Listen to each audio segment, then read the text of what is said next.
माँ की हत्या करने वाला व्यक्ति महर्षि कैसे हो सकता है और अजर अमर कैसे हो जाएगा।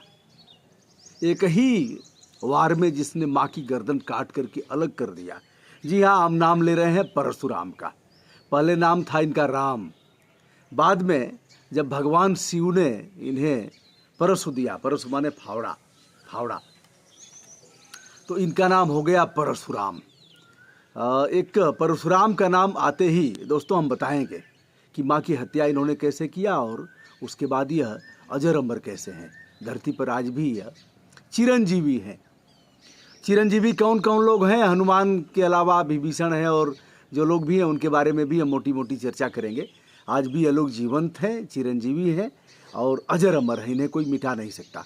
धरती पर आज भी इनका वजूद और अस्तित्व कायम है, ऐसी मान्यता है। तो दोस्तों, महर्षि परशुराम भृगुकुल के दीपक हैं परशुराम और जमदग्नि मुनि के लड़के हैं। जमदग्नि मुनि के 5 लड़के हुए और 5वें सबसे अंतिम पुत्र के रूप में परशुराम का नाम जाना जाता है। परशुराम ने अपनी माता का गर्दन काट दिया और क्षत्रियों का 21 बार पृथ्वी से उन्मूलन किया, संहार किया। इसके मूल में क्या मामला है इसे मैं बता रहा हूँ। उसके पहले परशुराम, जैसे ही परशुराम का नाम आएगा वैसे ही एक खुर्राट दाढ़ी रखे हुए और ऐसे ही एक चित्र आता है सामने और फावड़ा लिए हुए एक तरह से गुस्सैल ऋषि की आभा मंडल आपके सामने आ जाएगा। परशुराम कृष्ण के समय में भी हैं, उनका वजूद मिलता है और राम के समय तो थे ही। जब धनुष भंग हुआ तो उस समय पहुंच जाते हैं, शोर हुआ तो वहाँ जाते हैं, क्योंकि भगवान शिव ने ही इन्हें यह सब दिया था। भगवान शिव के ही परम भक्त थे परशुराम। भगवान शिव अड़भंगी देवताओं में है, जिसके ऊपर खुश हो जाए उसको आशीर्वाद दे देंगे जो चाहेंगे। और इन्हीं के पास वह ऐसा आशीर्वाद है कि क्षमादान याचिका, यानी जैसे उस याचिका को स्वीकार करके किसी को क्षमा कर देंगे। उसी में से एक मार्कंडेय ऋषि भी हैं जिन्हें अमृतत्व प्राप्त है और वह भी चिरंजीवी हैं। मार्कंडेय ऋषि का मंदिर है वाराणसी में, गाजीपुर की सीमा जहाँ समाप्त होती है, गंगा और गोमती का जहाँ संगम है, कैथी नामक स्थान पर मार्कंडेय महादेव का मंदिर है। उस गंगा और गोमती के ऐसे सुरम्य संगम पर यह स्थान है जहाँ देश विदेश से लोग आते हैं। जिन्हें पुत्र रत्न की प्राप्ति नहीं होती है वह लोग आते हैं, यहाँ उपासना करते हैं, पूजा पाठ करते हैं और बताते हैं कि उन्हें उनकी कोख सुनी नहीं होती। चलिए हम सीधे अब आते हैं परशुराम पर, जिनके हाथों में फावड़ा, रक्त रंजित फावड़ा और देख करके तो परशुराम पहुँचते हैं धनुष भंग के समय और सारे राजा उठ खड़े होते हैं। सब डर के मारे कांपने लगते हैं। पूछा किसने धनुष तोड़ा? सब खामोश हो जाते हैं, डांटते हैं जनक को, बताओ किसने धनुष तोड़ा, कौन है वह, मेरे सामने पेश करो, मैं उसकी ऐसी की तैसी कर देता हूँ। बहरहाल परशुराम और लक्ष्मण संवाद मोटा मोटा मैं बता रहा हूँ, विस्तृत जाने का मतलब नहीं है। तो लक्ष्मण प्रकट होते हैं और कहते हैं कि हम तोड़ा है, हम नहीं तोड़ा है। तो बात आगे बढ़ती है और पटाक्षेप इसका होता है इस बात पर कि उन्होंने राम को अपनी धनुष दिया और यह गोस्वामी तुलसीदास जी ने इसका वर्णन किया है। राम रमापति कर धनु लेहु, खैचहु चाप मिटे संदेहु। आप इसको एक बार चढ़ाइए और हमारा संदेह खत्म हो जाए।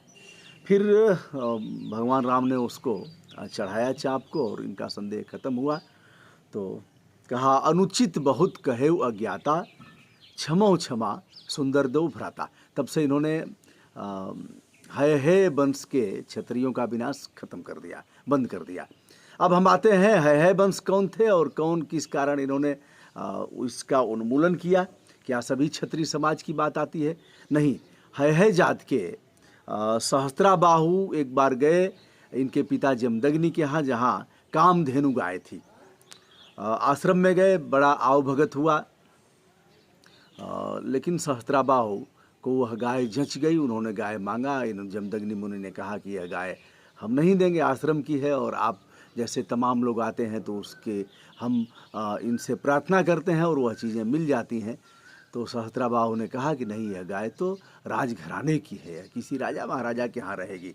गाय को बलपूर्वक ले जाते हैं। परशुराम ने जब यह सुना और देखा, जाना इस बात को, तो वह सहस्त्राबाहु की बाहों को बारी बारी काट करके सहस्त्राबाहु की हत्या कर दिया। इसका प्रसंग मानस में भी है। वह कह रहे हैं, उस संवाद में ही कह रहे हैं कि सहस्त्रबाहु भुज छेदनिहारा, सहस्त्राबाहु की भुजाओं को मैंने काट डाला, छेदनिहारा। परसु बिलो की, हमारे इस फरसे को देखो, महीप कुमारा, हे राजा के लड़के, इस फावड़े को देखो, और इसी फावड़े से हमने काट डाला है सहस्त्राबाहु की भुजाओं को, एक एक करके काट डाला, उसकी हत्या कर दिया।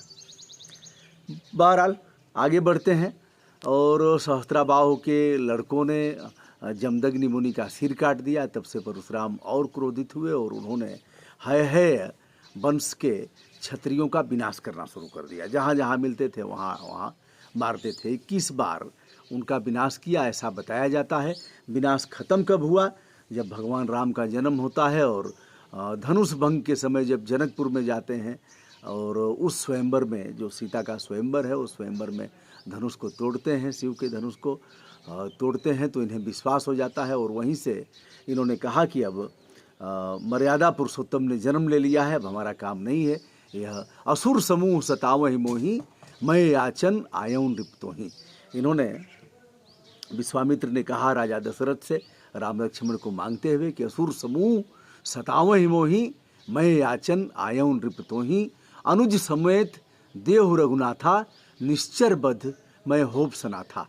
आप यह दीजिए और हम इनका वध करेंगे, वध कराएंगे इन्हीं के माध्यम से। बहरहाल इस तरह से इनका विनाश किया भगवान राम ने। परशुराम जी को विश्वास हो गया कि अब कोई दिक्कत नहीं है और अब हमारा काम समाप्त हो गया।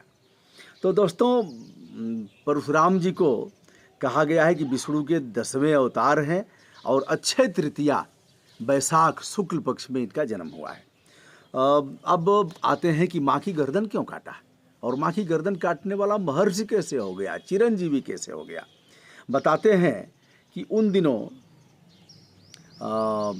चित्ररथ नामक कोई राजा थे और उन पर रेणुका मुग्ध हो गई थी। रेणुका माने परशुराम की, परशुराम, महर्षि परशुराम की माता जी, तो मुग्ध हो गई थी। जब आश्रम में उनके पिता आते हैं जमदग्नि मुनि, तो उन्होंने अपने उससे सब कुछ जान लिया, अपने दैवीय शक्ति से सब जान लिया कि यह मुग्ध हो गई थी।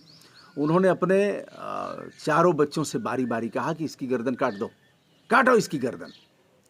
तो माँ की मोह और ममता के चलते कोई तैयार नहीं हुआ। परशुराम आए, परशुराम से उन्होंने बताया कि कितना मानते हो हमको, हमारा कहना मानोगे? उन्होंने कहा पिताजी आदेश तो करिए। उन्होंने कहा मानोगे?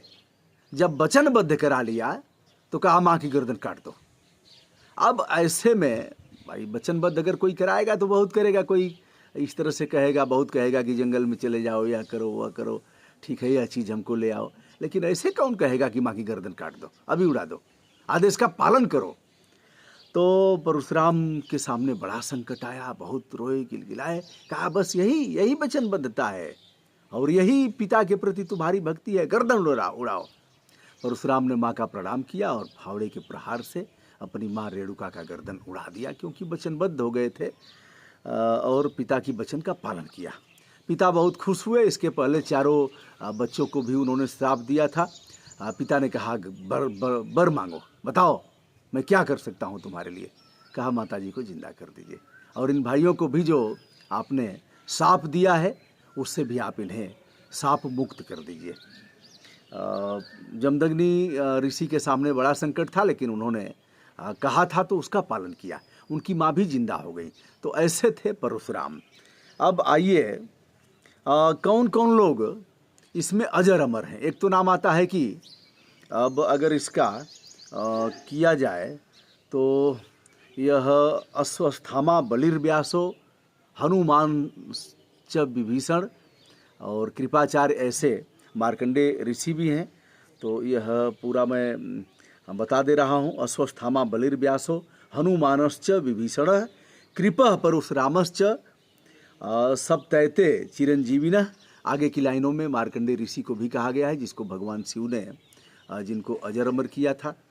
तो दोस्तों इसमें सबसे जो जिनका नाम आता है, परशुराम अजर अमर हो गए, कृपाचार्य हो गए, अश्वत्थामा हो गए, व्यास हो गए, जिन्होंने महाभारत और चारों वेद 6 शास्त्र को लिखा है।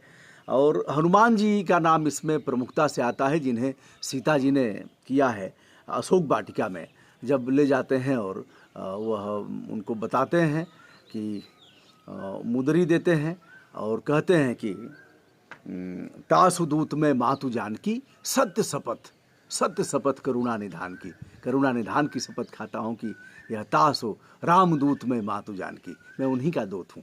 चलिए दोस्तों, इस वीडियो का उपसंहार करते हुए अब हनुमान जी पर हम करते हैं। इसके पहले यह भी बता दें कि गणेश जी एक बार परशुराम जी को भेंट करने से इन्होंने रोका। जब मिलने जा रहे थे शंकर भगवान से, तो इन्होंने प्रहार किया और उनका दांत टूट गया। तब से उनका नाम एकदंत हो गया। तो हनुमान जी अजर अमर हैं और अजर अमर का आशीर्वाद जानकी ने दिया है, जगत जननी माता जानकी ने दिया है।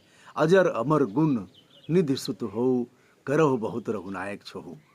तो इस तरह से है। चलिए दोस्तों, हम उपसंहार करते हुए विनम्रता के साथ आपसे अनुरोध करते हैं कि आप यहाँ भी परशुराम जी के जन्मस्थली, यहाँ जमदग्नि मुनि यानी जमानिया में परशुराम के पिताजी पैदा हुए थे और यहीं परशुराम जी पैदा हुए थे।